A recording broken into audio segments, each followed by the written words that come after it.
एक बार एक राजा सिद्ध संत के पास गया, जो राज्य के बाहर एक पेड़ के नीचे बैठे थे।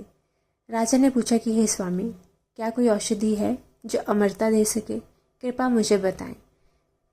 हर कोई मृत्यु से डरता है, लेकिन जन्म और मृत्यु सृष्टि के नियम है। यह ब्रह्मांड के संतुलन के लिए आवश्यक है। इसके बिना मनुष्य निर्कुंज होकर एक दूसरे पर हावी हो जाते हैं। आइए जानते हैं कैसे। हरे कृष्ण, राधे राधे। आप सभी का बहुत बहुत धन्यवाद मेरे चैनल पर आने के लिए। आज की वीडियो का विषय है मृत्यु की आवश्यकता क्यों। अगर आप मेरे चैनल पर नए हैं तो मेरे चैनल को सब्सक्राइब कर लीजिए, साथ ही बेल आइकन को भी प्रेस कर दीजिए ताकि हर वीडियो की नोटिफिकेशन आपको मिलती रहे। और अगर वीडियो अच्छी लगे तो कृपया इसे ज़्यादा से ज़्यादा लाइक और शेयर कीजिएगा, कमेंट भी ज़रूर कीजिएगा। एक बार एक राजा सिद्ध संत के पास गया, जो राज्य के बाहर एक पेड़ के नीचे बैठे थे। राजा ने पूछा, हे स्वामी, क्या कोई औषधि है जो अमरता दे सके? कृपया मुझे बताएं। संत ने कहा कि हे राजन, आपके सामने जो दो पर्वत हैं उन्हें पार कीजिए। वहाँ आपको एक झील मिलेगी, उसका पानी पीने से आप अमर हो जाएंगे। राजा ने पर्वत पार करके झील पाई। जैसे ही वह पानी पीने को झुके, उन्होंने कराहने की आवाज़ सुनी। आवाज़ का पीछा करने पर उन्होंने एक बूढ़े और कमज़ोर व्यक्ति को दर्द में देखा। राजा ने कारण पूछा तो उस व्यक्ति ने कहा, मैंने इस झील का पानी पी लिया और मैं अमर हो गया।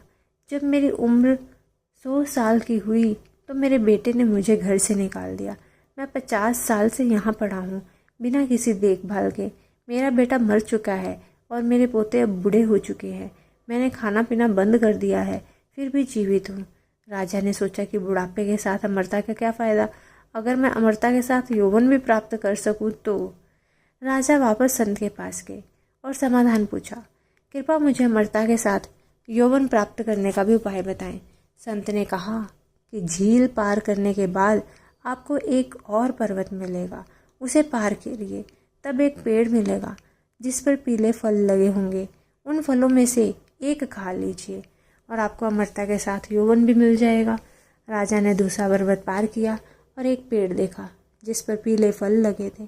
जैसे ही उन्होंने फल तोड़ने के लिए हाथ बढ़ाया, उन्हें तेज बहस और लड़ाई की आवाज़ें सुनाई दी। उन्होंने सोचा कि इस सुनसान जगह में कौन झगड़ सकता है।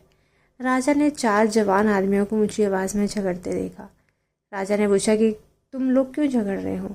उनमें से एक बोला कि मैं 250 साल का हूँ और मेरे दाहिने वाले व्यक्ति की उम्र 300 साल है।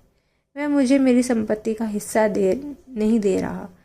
राजा ने दाहिने वाले व्यक्ति से पूछा तो उसने कहा कि मेरा पिता जो 350 साल का है अभी भी जीवित है और उसने मुझे मेरा हिस्सा नहीं दिया, तो मैं अपने बेटे को कैसे और कहाँ से दूँ? उस आदमी ने अपने 400 साल के पिता की ओर इशारा किया, जिन्होंने भी वही शिकायत की। उन्होंने राजा से कहा कि संपत्ति के इस अंतहीन झगड़े की वजह से गांव वालों ने उन्हें गांव से निकाल दिया है। राजा हैरान होकर संत के पास लौटे और बोले, धन्यवाद, आपने मुझे मृत्यु का महत्व समझाया।